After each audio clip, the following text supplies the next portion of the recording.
Okay. Everybody get ready? Yep. Okay, for those that don't know me, I'm Glenn Linsmeyer, Fire Chief here at Oregon Area Fire and EMS District that contracts with the Village of Oregon. So I'm the Fire and EMS Protection to the Village of Oregon. I've got with me today some of our contributing partners, emergency responders. I got our Police Chief and also our Emergency Management Director, Chief Jen Pegenkoff. I also have Steve Miller, that's part of the Alliant Energy Group, and also, and I forgot the young lady's name on the end already. Bridget Aldridge. Bridget, there we go, from Alliant Energy. So we'll take some questions and all that kind of stuff, some follow-up and that kind of thing. We can give you some highlight things and all that. I'm assuming already I've seen some cameras different places throughout the emergency scene today, doing some penetration. You got some films and some footage and all that, so that's great, all that kind of thing. Here nor there is what we can tell you is kind of how Oregon was notified and what brought us to the scene and what we know so far. So basically this morning, about around the 8:30-ish area, we received some radio traffic on our local government channel, basically in the Village of Oregon from our Public Works, that some Public Works folks were out and basically heard an explosion in the area, and they believed it was in that Oregon Parks Avenue. There was no 911 calls at that particular time. The Oregon PD and some Oregon fire units was basically assembling at that time to try to get up there. Shortly thereafter, we did get 911 reports that we did have a explosion in that 800 block of Oregon Parks Avenue, unsure of what was going on and all that kind of stuff. The early crews got there. We had some fire basically in one of the buildings. We got about 3 buildings that are concerned up there. One that we believe there was some gas of some nature that's pretty much total lost, blown up, gone, distributed over a number of probably lots up in that area. That particular building is totally gone. An adjacent building to the east of that was on fire.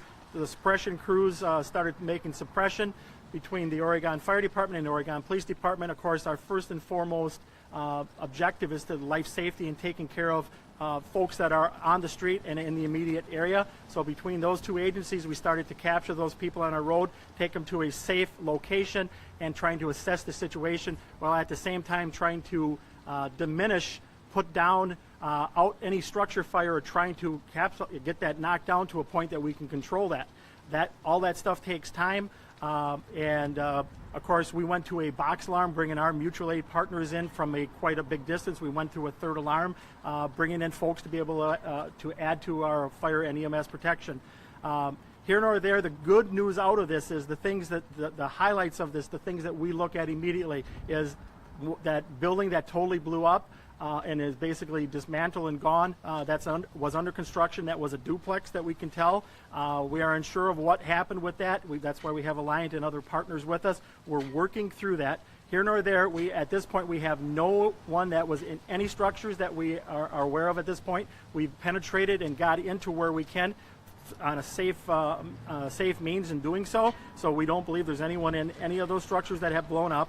We have reports that we've taken out some cats and or dogs for some houses to the east of us that in the early stages of this incident, and have got those people extracted. Right now, the biggest things between our Alliant partners and the rest of our fire and safety units up there, we know that the area is stabilized. The gas is under control for the largest big period of time. We basically shut off, pinched off on both ends, the gas lines, making sure that we have no gas in that area, and then I worked backward from the outside, going back to the point of origin, making sure that everyone was safe and that kind of thing. As all of that stuff happened and the electricity got shut off, then we go back in and we start doing more suppression on the fires, where we can put people in and do some penetration, stick some aerials up or some sticks, and make all those suppressions and all that kind of stuff. So the good news is that, again, it's safe for the community. We're letting people back in already on the north side of the street. We'll be opening up the south side, and Alliant, maybe you want to talk about how the steps that they're going through on the relights and bringing people in different areas and that kind of thing. So from a fire and EMS perspective, it went very well. We had a lot of resources in a short period of time, and it's a successful outcome. At this point, I'm going to turn it over to the Police Chief, Jen Pegenkoff, here to talk from emergency management standpoint, and also from her position here as Police Chief in the Village of Oregon. Chief. Sure, thank you. Our role in this was to evacuate and assist, obviously, fire wherever we needed to. Both the fire chief and I want to thank our community for stepping up. They were able to help us find facilities very quickly to evacuate people too that were within close proximity to the explosion. The church behind us was one of those locations. And also a huge thank you to the school district for helping bus some children out of the area that were at a local daycare. I believe the evacuation couldn't have gone any better, and that really came down to our local partners in our community. Alliant, anything would you like to say? We appreciate the partnership with the emergency responders. Again, we're working closely with them to make sure everybody is safe and we've got the system under control. And as the chief said, we'll be working on getting people back into their homes and restoring any gas that was interrupted to the neighboring homes. That is all. Thank you. What I can tell you is what this is going to look like this afternoon, probably for the remainder, the duration of the day. You're going to probably see fire and a gamut of folks. When I say a gamut of folks, I'm talking about my ATF partners. I'm talking about the Dane County Sheriff's Department. I'm talking about the Village of Oregon Police Department, the Oregon Fire Department investigators, a whole team of folks trying to put the pieces and parts back together and trying to figure out what happened up there.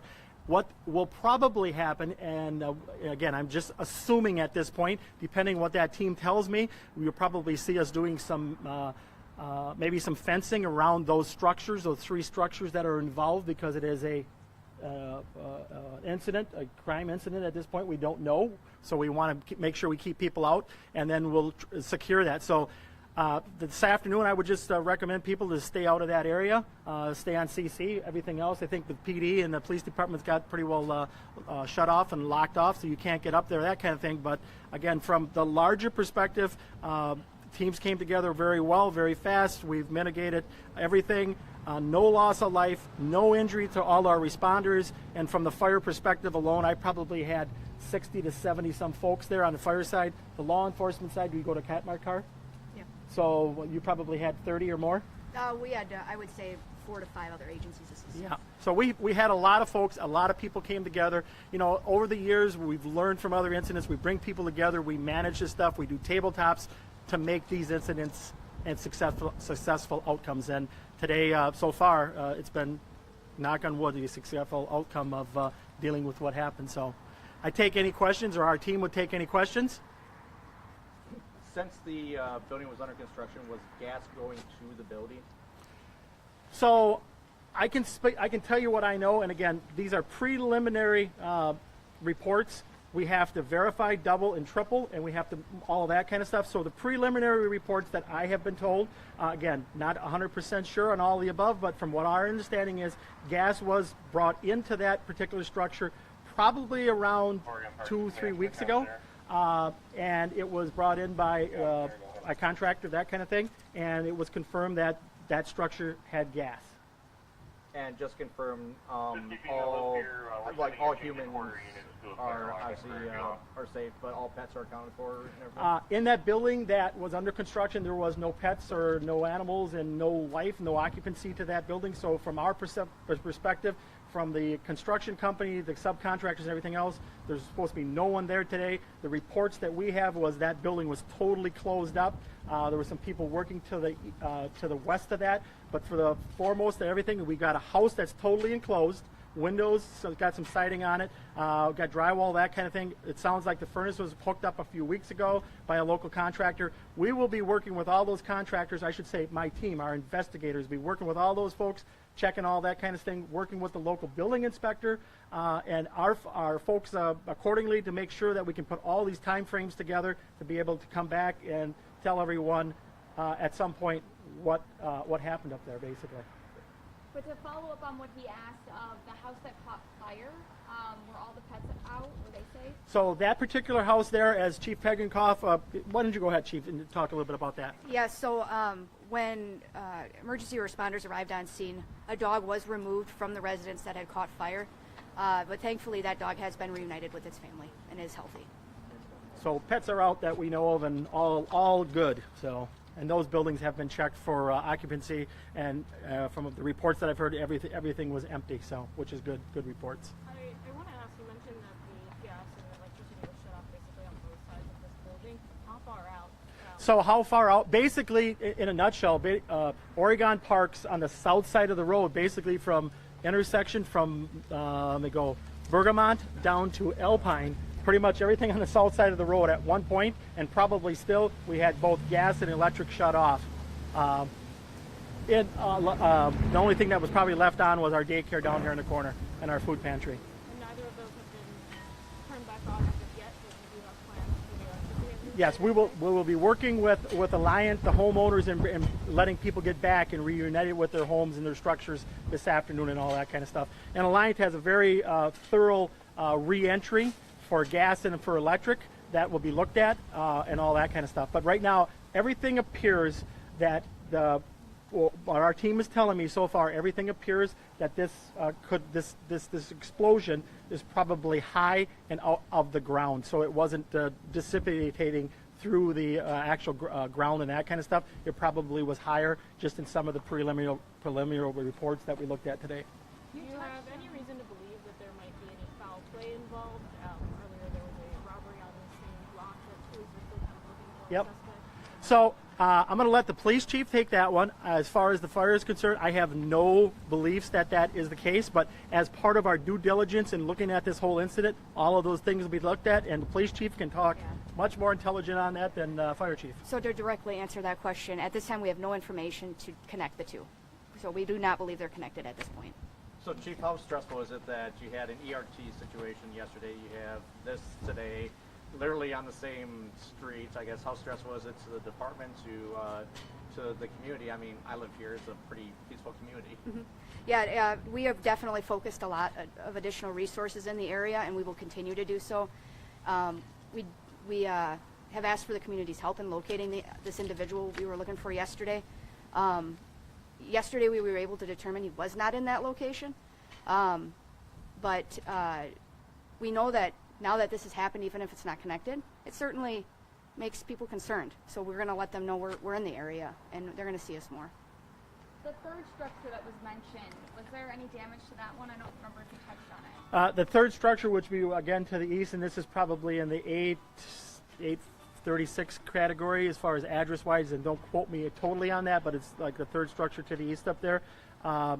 More physical damage to the outside, that kind of stuff. Again, our crews force doors, go in, make sure people are not in, make sure things are addressed, make sure the explosive limits are low, all that kind of stuff. Just make sure that we protect the house and all that kind of stuff. That house should be habitable theoretically tonight. So.